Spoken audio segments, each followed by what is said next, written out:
iSARMs.com, the #1 place to learn about SARMs online. Welcome everyone, Dylan Gemelli here today with a brand new video for you. Now, today's topic is a topic that I've been really waiting to talk about. It's one that there's a lot of confusion on, and I need to clear up the confusion and give a full explanation so that you can fully understand this, because I know this how important and sensitive this topic is. So what I want to talk to you about today is progesterone and prolactin related gynecomastia issues. Now, the topic of gynecomastia and what causes it in general is a very complex topic, and it's honestly a process that's really not fully 100% completely understood. Now, the manners in which estrogen and progesterone interact with one another are a very complex function as it is.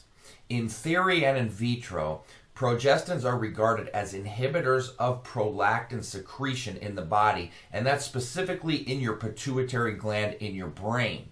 Now, there's plenty of anecdotal evidence that actually supports the claim that 19 NOR compounds, such as trenbolone and nandrolone, indeed do trigger increases in prolactin within your body from the pituitary gland. Now, trenbolone itself is actually a progestin, and therefore it does act on progestin receptors that are located in the breast tissue. Estrogen and prolactin receptors both exist in breast tissue, and it's actually believed that the activity of the estrogen receptor actually exacerbates the sensitivity of the progesterone receptor, and vice versa, as progestins can actually increase the sensitivity of the estrogen receptors. And this is why when people ask me constantly, about, well, can I just protect myself against estrogen? Can I just do this or that? But if these ratios are off, they can throw each other off. So if one is elevated or the other, it can actually hurt the other one as well. You have to control them both. And what this means is that progestins such as trenbolone, when binding to and activating the progestin receptor on the breast tissue, can and will cause the estrogen receptor to become more sensitive to actually circulating estrogen levels and increase the chances of gynecomastia. The results are an environment in which even the lowest estrogen levels, the very lowest ones, can actually trigger the development of gynecomastia. And this is where people get confused saying,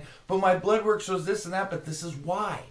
This combination is intricate, this combination of estrogen, progesterone, and prolactin. And what it does is it creates a very complex network by which gynecomastia can actually become an issue. Now, the effects of prolactin on gynecomastia as the result of trenbolone use often manifests itself, in the form of nipple lactation. Okay, so you're going to have fluid leaking from your nipples, especially when you squeeze them or press them.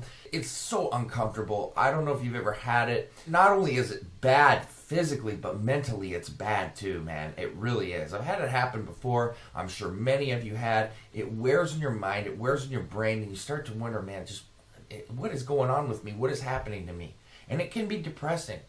Increases in prolactin levels in men can also lead to the issue of erectile dysfunction, and you can have an inability to actually achieve any sort of orgasm whatsoever. So there's actually several methods that can be used to treat or prevent this issue, though. You may opt to utilize a prolactin agonist, also known as a dopamine agonist. Your best and really the only two options I'm going to recommend for this are cabergoline and pramipexole. A lot of people will use bromo, short for bromocriptine. I don't recommend this. It's not strong enough, running these compounds. It was strong enough on certain prohormones that were ran before that could possibly increase it. I won't recommend it for this at all. People will go to it and ask me it, and I just won't do it. I don't feel it's effective enough. You may disagree with me. You may use it. I'm sorry. I'm not recommending it at all.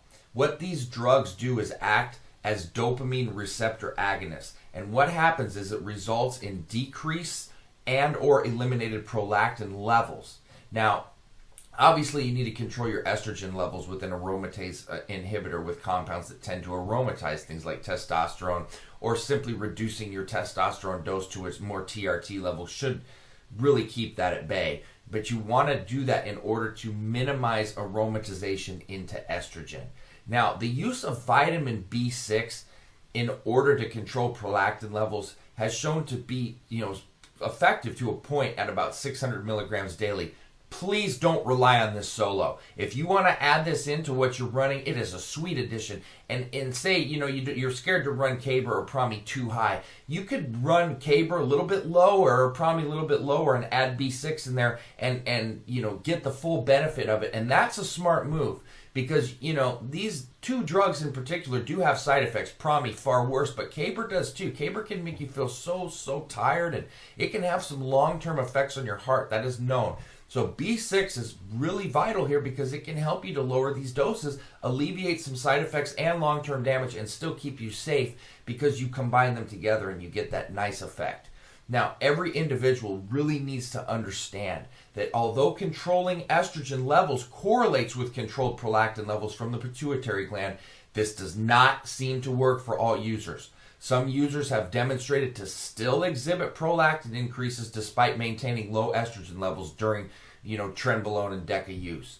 So it's highly recommended that regardless of the situation or use, that everybody utilizing any 19-NOR compound, that's like Tren, NPP, DECA, you need to use a prolactin agonist. You need to use Promi, you need to use that or Caber, and I would advise using B6. Please, don't be one of those people that writes me or that does and makes this stupid mistake and goes, well, I'm just going to wait till I start to see problems starting and then I'm going to run something. Don't do it. You will regret it. I promise you. I tell people this all the time. Don't do it. Why on earth would you ever allow a problem to begin and then have to deal with it and treat it where it could, be progressing and you're already going to have, symptoms and problems when you could have controlled it the entire time?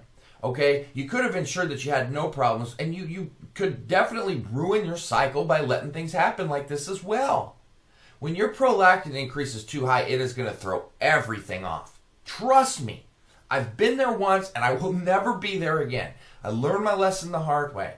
I would advise you to not do the same, because it is a terrible thing, and it will wreck you physically and mentally.